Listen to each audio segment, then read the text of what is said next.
Welcome to my channel. Join me on an adventure back in time to the ancient kingdom of Van Lang, where majestic mountains scrape the sky. Wide rivers meandered through lush forests and peaceful villages nestled in the valleys below. The mighty King Hung sat regally on his ornate throne inside the grand wooden palace. Beside him stood his beloved daughter, Princess My Nuong, her graceful presence a testament to her father's lineage. As the golden sun rose over the horizon, casting its warm glow over the land, King Hung addressed his court.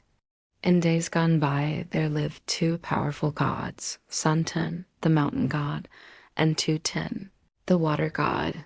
They were known for their immense strength and courage, but also for their vanity and pride. One day, King Hung summoned them to his court, and with a solemn voice, he declared that whoever brought him 9 tusked elephants, 9 spurred roosters, and 9 red-maned horses first would marry his daughter, Princess My Nuong. Intrigued and eager to win the princess's hand, both gods accepted the challenge and set off on their quest.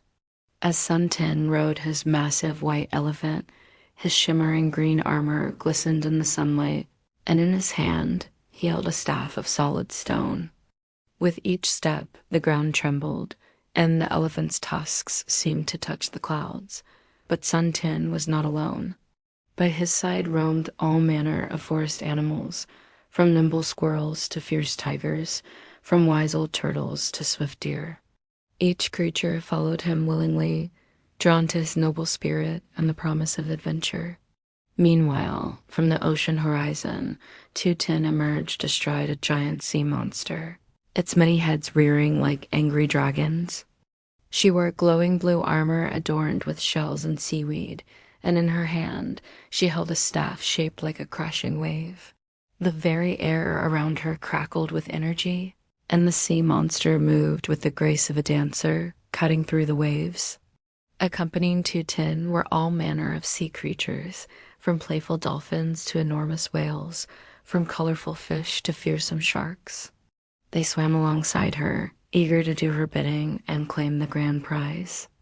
As Sun Tin and Thuy Tinh raced across the land, the forest and mountains seemed to part before them, revealing hidden paths and secret shortcuts.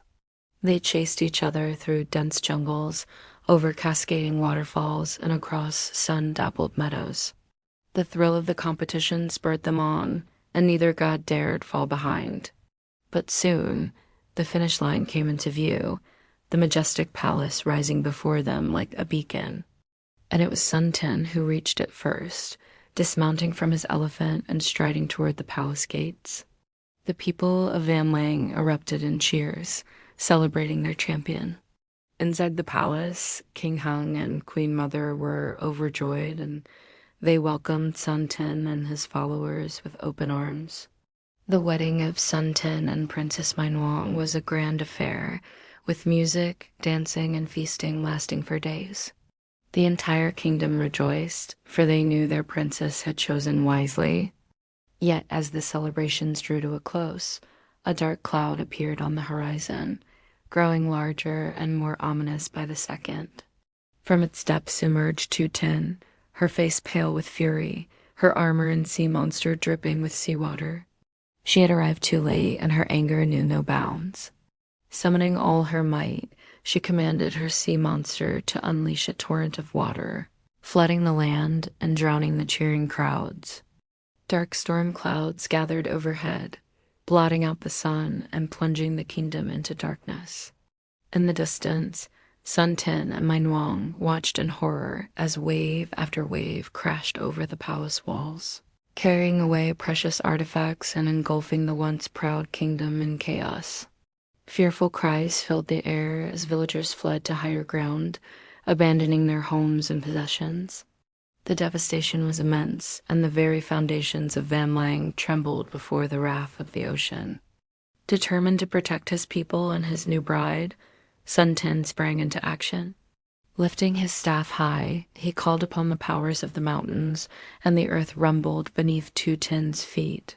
Slowly at first, then with increasing speed, the mountains began to rise skyward, forming a barrier against the relentless onslaught of water.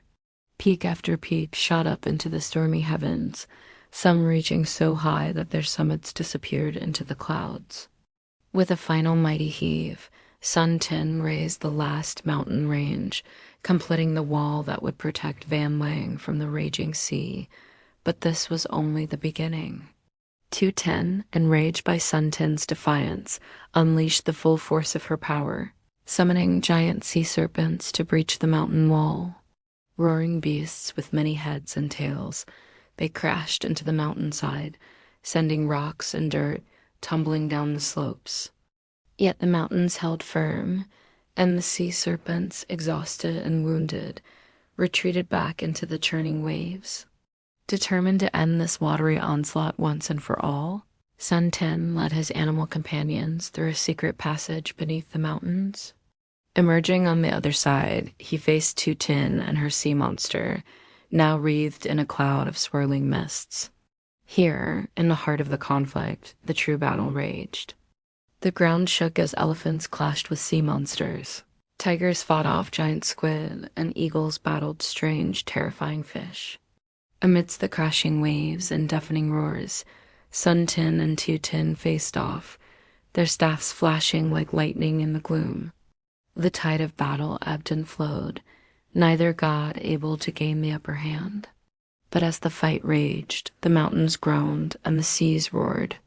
It was a battle for the ages, a struggle that threatened to engulf the entire world in chaos. Yet, even in the midst of this maelstrom, there was beauty.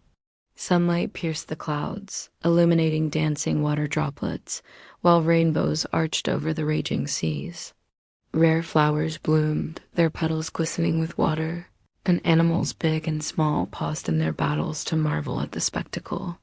Finally, as the sky began to lighten and the clouds parted, Thuy Tinh knew she had lost. Defeated and furious, she turned tail and fled, disappearing into the depths of the ocean with her followers. The mountains fell away, revealing once again the lush landscape of Van Lang, dotted with happy villages and fields of grain. The people emerged from their hiding places, blinking in the sunlight and stretching their weary limbs. And when they looked toward the mountains, they saw Sun Tin and My Nuong standing together on a high peak, silhouetted against the rising sun. As the golden light touched their faces, they smiled at each other, and the wind gently blew their robes, a symbol of peace and tranquility. The people of Van Lang cheered, their voices echoing through the valleys. And as the sun climbed higher in the sky, they set about the task of rebuilding their homes and lives. But Thuy Tinh was not finished. Deep beneath the waves, she smoldered with anger, vowing revenge on Sun Tin.